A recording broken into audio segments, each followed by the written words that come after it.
In today's episode, I'm going to be doing a review of the Garmin GPSMAP 67i. I'm going to be taking a little trip out of the country, and I may be traveling in some areas where I don't have cell phone service. And for that, I want to travel with a personal locator beacon in case of an emergency.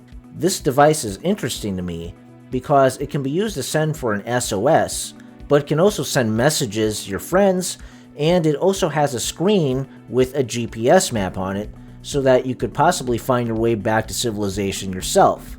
So let's unbox this and take a look at the features. Alright, so now I'm going to do an unboxing.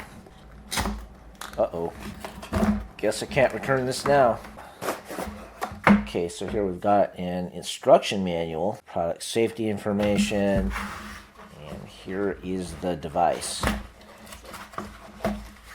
So it's got nice rubbery feeling buttons on it. It's got like a rubber exterior, which is great because I actually got a cover for this, and I think I'm going to return the cover. I was thinking it's going to be like a cell phone, but it already seems to have some shock protection on it.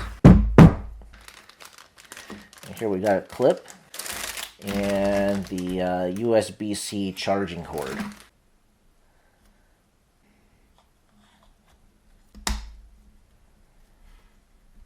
Is it possible to unclip? Uh-oh.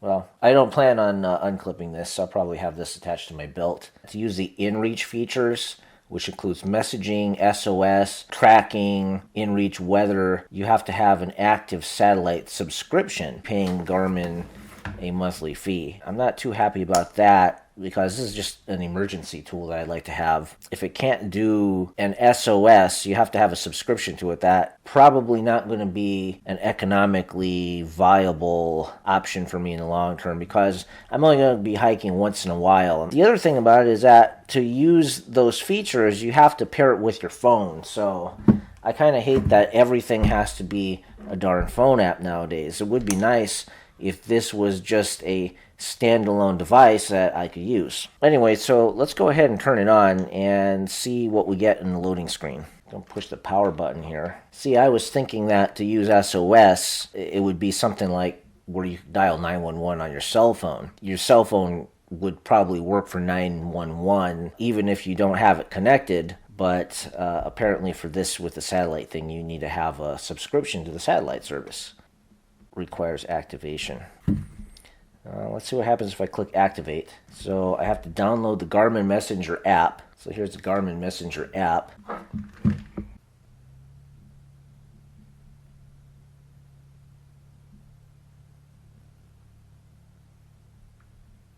So I've got the Garmin app installed. Now I got to do this QR code thing. QR code, okay.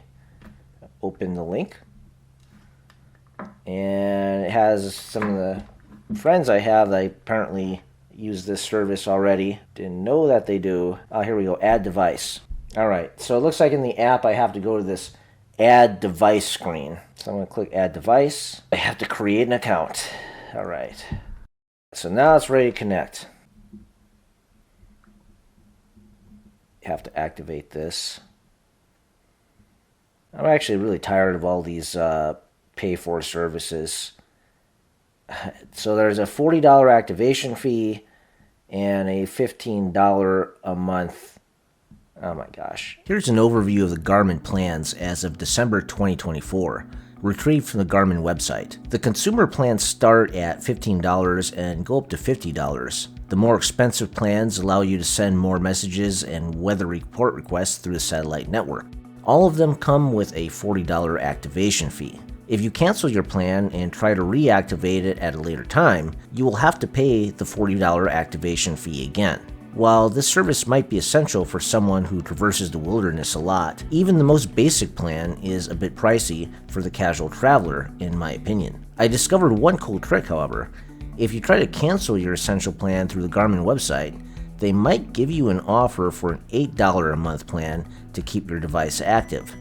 This might be an option if price is a concern. So in order to use this safety device, you need to pay them at least $55. What happens if your cell phone breaks while you're out on the trail?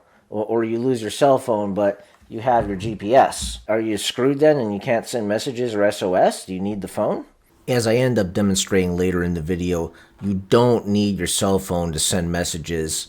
You only need the cell phone to administer the plan and activate the device. As a new user, I have no context, like for the 10 cents per tracking point, how many tracking points will I typically use? I'm not really sure about that.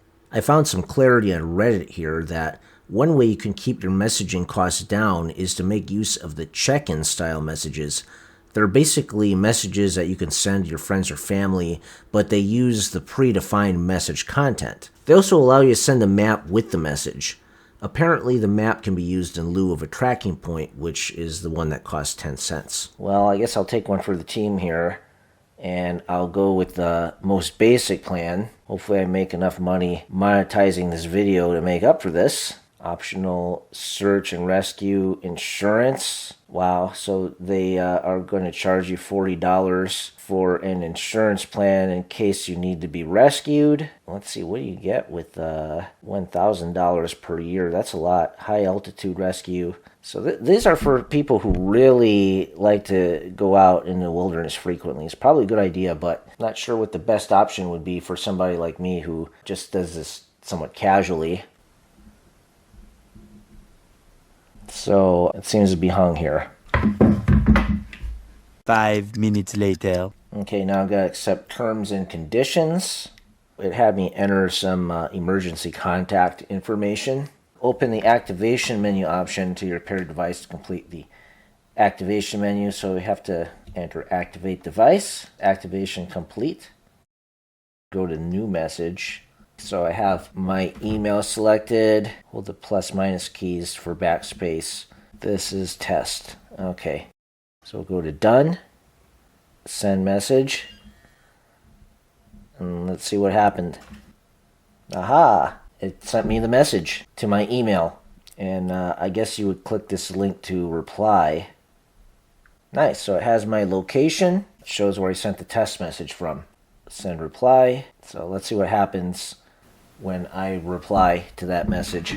All right, the messages are working. This test just shows that you don't need your phone to send a message. You can type it on the device, but if you want, you can type your message within the phone app and send it through the device if that interface is more convenient. The GPS map checks the satellite for new messages every hour, but after you send a message, it will check for a reply every 10 minutes. When the tracking interval feature is on, it will also check for messages with every tracking ping. If you want to manually initiate a message check, there's a check messages screen.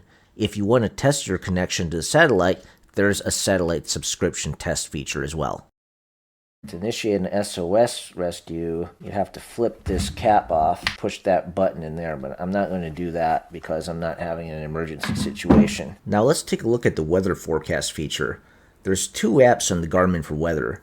There's Active Weather, which can give you weather information at no cost, but only works over Wi-Fi or when Bluetooth paired with your phone. And then there's the InReach Weather app, which can give you a basic forecast and retrieve the information via satellite. Each request for the InReach Weather Report counts against your Garmin plan.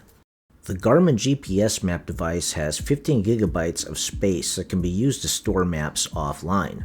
Mine came loaded with the Topo Active North America map. The Topo Active maps are free and are the most basic level of map. It shows streets and geographic boundaries such as city, state, and country borders. The data is derived from a project called OpenStreetMap. Now there's a premium service map for $50 a year called the Outdoor Maps Plus. These have much more detail such as terrain elevations and satellite imagery. Those maps can take up quite a bit more space, but you can download them offline for your use on your Garmin device or on your smartphone through the Garmin Explorer app. When I was exploring the mapping features, it informed me that there was an update available for the North America Topo Active map. I had a major problem getting this update to load. First, it told me that because there's not enough space on the device, I'd have to delete the existing map, and so I did. But then it kept freezing when I tried to download the new map. I assume it was performing the download over my local Wi-Fi, but it would take hours, and midway the download would hang. Because it seemed to at best only able to do a partial download, I lost a lot of the details when it came to street and city locations. It would show the major roadways on the maps, but not the many smaller streets that seemed to have when the device initially arrived. Well, here I am at Indy Airport, downloading the map again. So that was kind of a mistake to update the maps, because now I have no map. When making this video, I decided to give it one more try, and this time I was able to get it to load, taking only 40 minutes.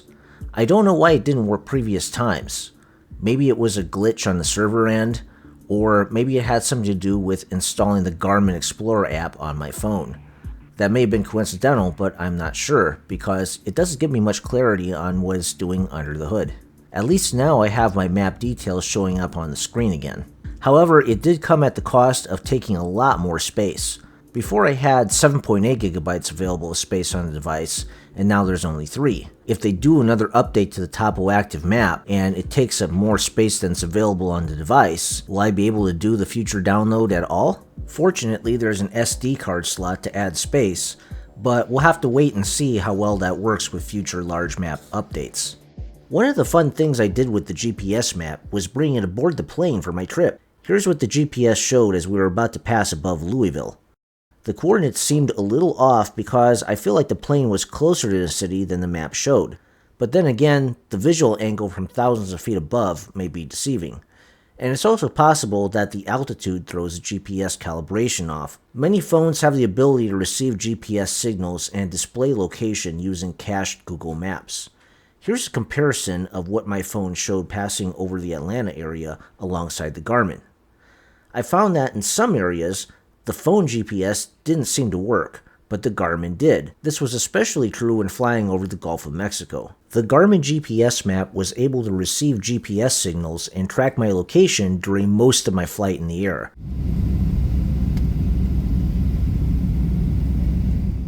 Alright, I am about to go on a bicycle trip from the resort with this Garmin, so I'm going to try setting this up, and I'm going to mark my starting point and see if we can track where I'm going.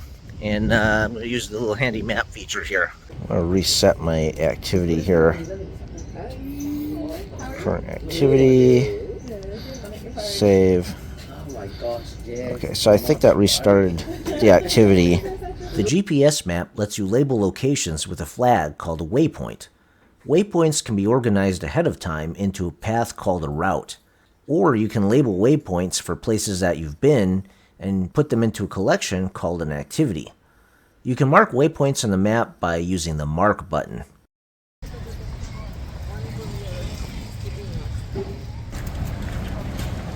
So amigos, this is town, Puerto Morelos. This is a small town called Puerto Morelos. The Garmin map doesn't show any street level detail here, and I think this is because of the map updating glitch which I mentioned earlier. After I arrived home, I was able to get the update to successfully run, so now the streets appear when I review the previous waypoints. There has also been an odd change in the name of the town on the map from Puerto Morelos to Puerto Morelos after the map update. I don't know why there seems to be this name confusion. I can't find any history of the town name being changed, and when I Google search for Puerto Morelos, it redirects me to Puerto Morelos. Is this some kind of a Mandela effect at play?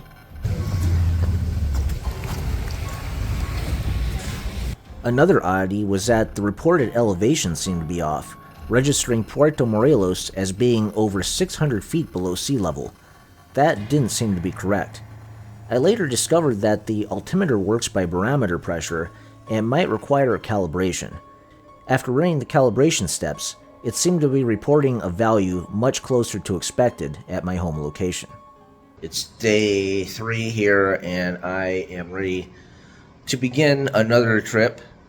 This one's going to be farther out. Create a new activity.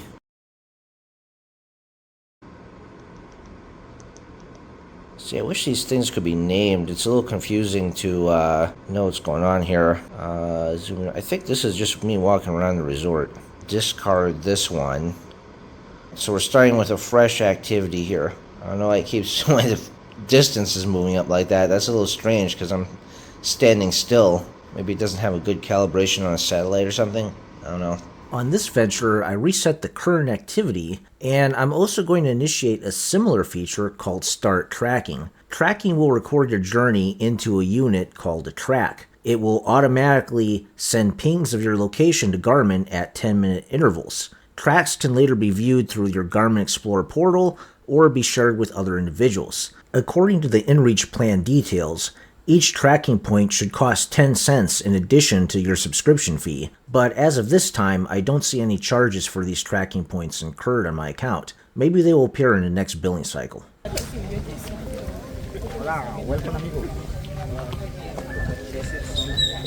While I was out on my trek, I sent a message to a friend through a satellite network to test it out. He has a Garmin Fenix 7 Sapphire watch, which connects to his smartphone using the InReach Bluetooth software. He sent me confirmation that was received, but via text message on the cell phone network. Yes, as a Verizon customer, I was getting pretty good 4G and 5G coverage through the populated areas of Mexico. At least this was confirmation that I was able to send a message through my GPS map. Arriving back at the hotel, I did one final test. I sent the track to myself using a satellite message. The message went to my email, and here we can see what that looks like. It contains a link to the map, and the person receiving it can open that map on a smartphone or computer and see your route. This could be a good way of sharing your journey with your friends or requesting help if you get lost. So here are my final thoughts on the Garmin GPSMAP 67i. First of all, let's go over the things I like about it. I think it's a really dependable survival tool, and I would definitely carry this if I was going out someplace in the wilderness where I would not expect to have cell phone service.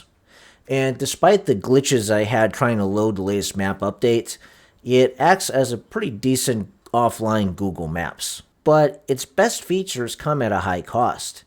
As somebody who might use this maybe once a year, I feel like the subscription fees are a bit pricey. They wouldn't be so bad if it weren't for the reactivation fee. For the $500 hardware costs, I'd like to have more value as an occasional user. And that's the main thing that's making me think about divesting of this. It's halfway to being a brick without a subscription. You can't send messages. You can't even call for an emergency SOS. All you get are the offline maps.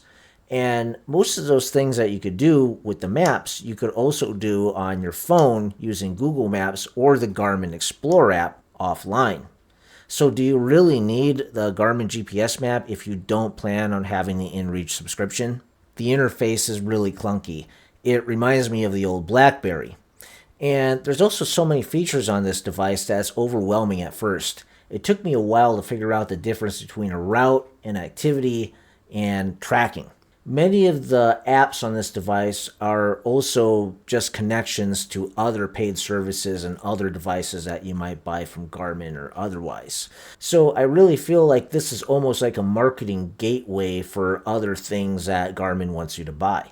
In a few years, it's possible that the GPS map might be completely obsolete because we'll have cell phones that could connect to satellites. Companies like AST Mobile are launching satellites right now that are going to extend 5G connectivity globally. Maybe Elon Musk will create a Starlink phone which will allow us to have that type of connectivity. However, the wait for that might be a while. And the final thing that I want to say is that I didn't receive any compensation for this. This is not a sponsored video. I was just going on my trip. I wanted to have a personal locator beacon with me for safety reasons, and I thought it'd be fun to do a review on the one that I decided to buy. So what do you think? Tell me in the comments. And if you did like this video, be sure to smash that like button and subscribe to my channel and check out my other content. See you next time.